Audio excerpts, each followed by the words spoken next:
All right, guys. So in this module, we're going to be talking about the automation section.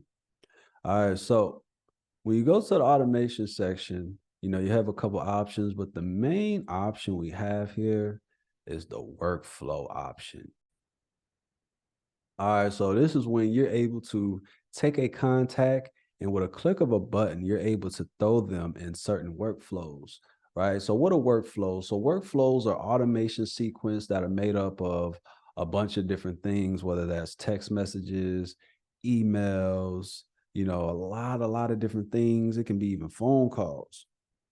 So you can structure it the way you want. Of course, we actually have standard ones that you can choose from, until you get comfortable creating from scratch. But as you see, as we move through, actually have some, that was created in the past. As you see, we got some, Black Friday one that we did, end of the year special one. So we're gonna click on just so you can kind of see pretty much what it looks like. So I'm gonna click on this end of the year special. So as you see the certain structure that and setup that it has. All right. So the first thing that we see is it says add new trigger workflow, and we'll get to all of these things. We have a wait. So this wait is pretty much set up to where this makes the action that you created, the trigger, all right, or I would say the action that you wanted to happen. As you see, it says end of the year special email. Well, as soon as you add someone to a workflow, if you don't have a wait set up, it'll automatically send this email. It'll automatically send a message. All right. So it's important that you have certain things in place. All right. So this is kind of a one. It's a very small one. Actually, what we'll do is we'll show you some of the larger ones that we actually had set up and implemented.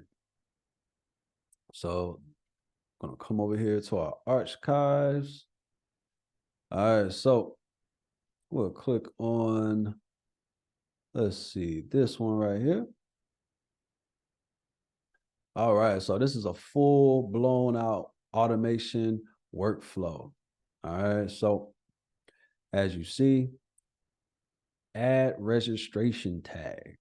All right, so these were, people that were coming from an actual webinar.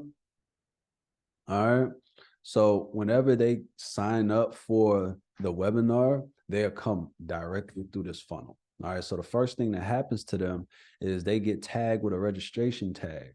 All right, so if you remember in the earlier module, in the contact section, when I typed in webinar and the contact list turned from 3,000 to 2,000, it's because they all had a registration tag. All right, so if I click on here, now you're able to see which tags are under the registration category. All right, so it was these two tags. All right, so now also you see webinar event.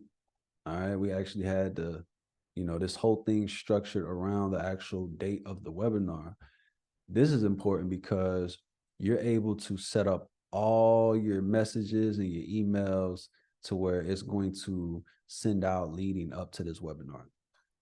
So they get set up with the tag and then they automatically get the confirmation text message. All right.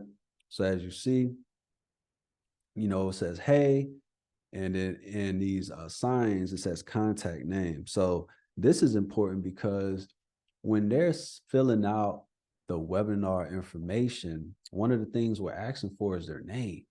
So once we get their name and we have these certain custom values set up, depending on the information we ask from them from the form, we're able to automatically have that information input here to where we can create a personalized message. All right. So if you ever got an email or text like that, this is how it's set up from these custom values. All right. So as you see the confirmation email, they got a confirmation email as well. All right. So this is the email, and all this is happening automatically. All right. So now that's all they got. Then we have a waiting period. All right. And then after the weight, all right, if we click on this weight, you see it has the name of the weight. And then remember, this is all set up to the, pretty much the appointment. I mean, the webinar. So this is getting sent, this is going to have them wait 6 days before the webinar. All right. So they're receiving these messages 6 days before the webinar. All right. So it's a bunch of waits in between each action. All right. So as you see, for some reason, we have 4 people that's still here that didn't make it all the way. All right. So if I click on these 4 people, all right, it actually shows you, all right, it shows you the 4 people. And this is actually good, so we can actually show you. So if I click on, let's see, click on the first name, it says status. I'm gonna click on the status. All right. All right, it actually doesn't show. Let me get back in here.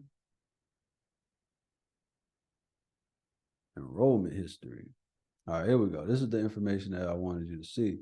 All right, so if you see, these are all the people that enrolled. It shows you the date they enrolled in. It shows a lot of information. Now, if I go all the way to the right, all right, view execution history. So if I click on that, all right, let me find someone else. Let's see. All right, so this is an old webinar. So you see it only goes up to the last month. But normally it'll show me a lot of history. It'll show me everything that happened. This is where you can actually check to make sure that your text messages went through. You can make sure that your emails went through.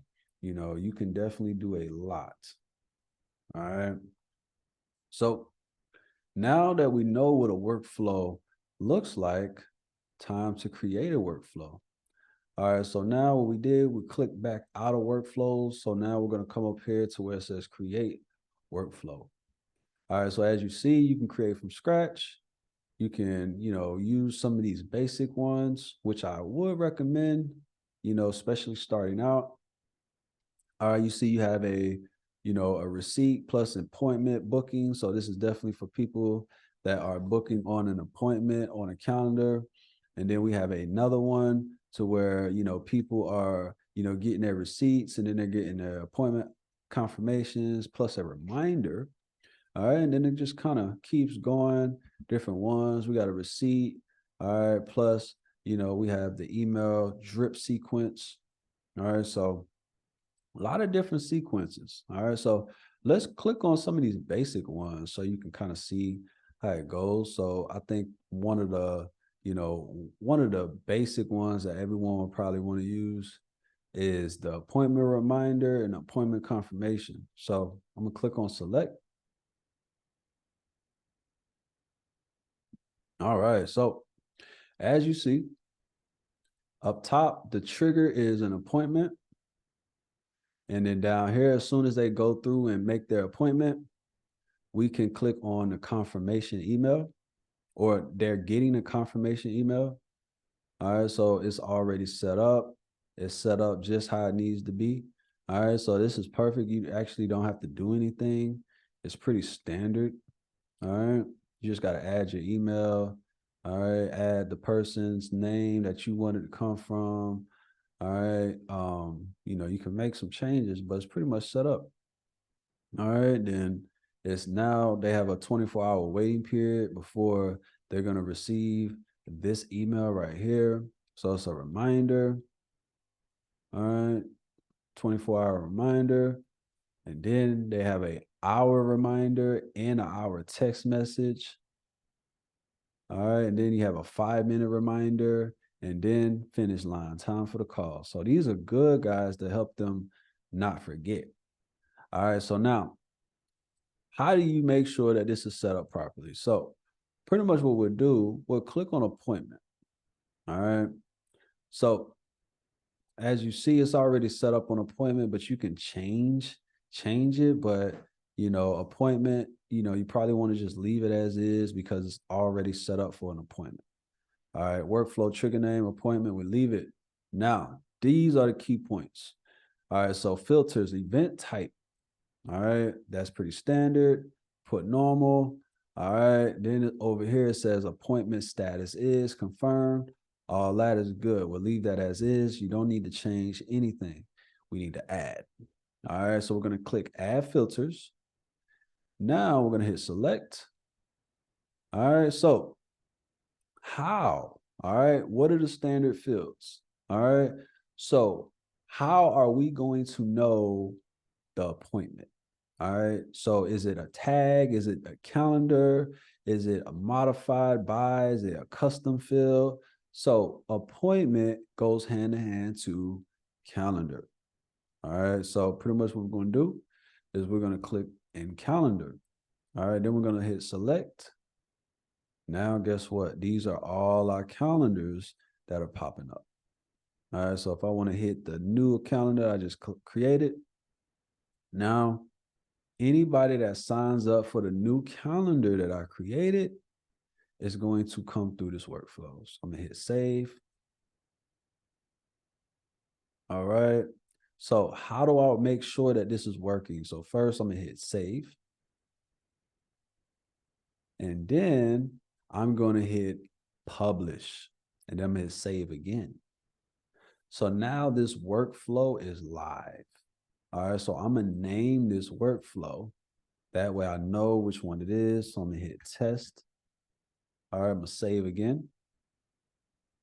So now let's test it out. All right, so now pretty much what we're gonna do is we're gonna add someone to this workflow. So I'm gonna come over here, I'm gonna go to calendars. All right, I'm gonna book an appointment.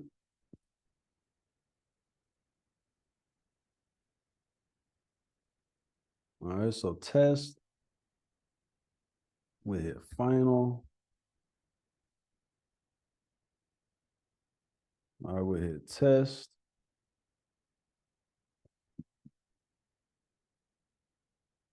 Hit book appointment.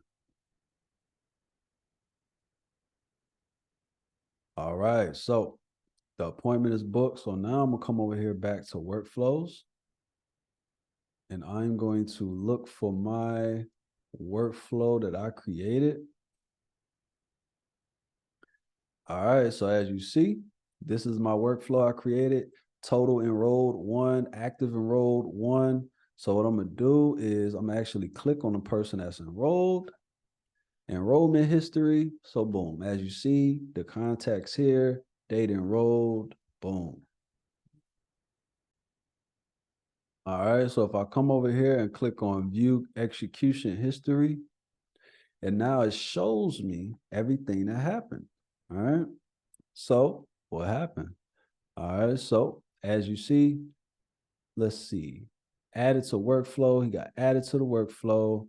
Email got skipped. So the reason probably why it got skipped is because there's no email. There's no email. So that's why I got skipped. Remember that test one didn't have any type of contact information. But this is important. So what if you enroll someone and you forget to put an email? Well, now you know you can go back and add their email and you can re-enroll them. All right. So guys, this is pretty much how you do your workflow. Now, if you wanted to set up a one from scratch, you can go to create workflow, start from scratch. I definitely recommend playing with the presets before you get here, but you can set your own trigger, whether it's a birthday reminder, contact change, so most of the time for a business, it'll be someone filling out a lead form, right? So let's say someone filled out a lead form or a appointment they booked on their website, all right? So what you can do, you come here to form submitted. All right, workflow name, form submitted, add filters. All right, standard field form is, and we're going to select our forms. And in a later module, we'll show you all about the forms. All right, so I'm just going to select the form. All right, and now we're good. Now I can add more things if I wanted to, like custom fields, but there's no need. Pretty basic and simple. So now we have our trigger. What is going to get people in the workflow? That is what the trigger is. So now I come down here and create my action. So when they get in, what do I want to happen? All right. Do I want to send an email? All right. I can send an email. All right. Test@gmail.com from test subject. If I want to use a template, or I can just create a custom email. Hey, custom values. If they put their information in, I can go full name. I seen you booked a call. Can't wait to meet. See you soon. All right. I can add an attachment if I want to. I can test it, make sure it's working. Come down here, save action. Oh, all right. So now I have my email. Now, what if I want to send another email, but before they get the new email, I want them to wait. All right. So I hit plus, and then what I'm going to do is I'm going to scroll to internal tools. All right. So it's a lot of different things you can do here. All right. So wait. You see, we click here, wait. Time delay. All right. It's set on time delay, or I can have it set up to an appointment, or I can have it, conditions. We'll just do time delay. All right. So how long do you want this next action to be delayed before it's sent out? We'll do 24 hours. Or we can do 1 day. All right. If I wanted to get very specific, I can use this advanced window, and I can have it being, done on certain days, certain filters, but we just leave it as basic. Hit save action. So now I got the wait set up. What action is going to be waited before it happens? All right. So let's say I want to do a text message. I can select from a template, or I can be, hey, just a reminder, see you soon. Custom value, full name. Or if I don't want to do a custom value, I can leave it blank, hit save action. So now I have my email and my text message set up. All right. So, this is, you can get wicked as you want with this, guys. You can get very, detailed and difficult if you want. They do have internal tools to where it's a what if. So a what if is, what if something happens, then this can happen, right? So, you can get very detailed with this. You can have branches set up, conditions, right? So it can get, pretty tricky. All right, pretty tricky. So but that's it, guys. And then don't forget to publish and save. And that's how you do your workflow, guys.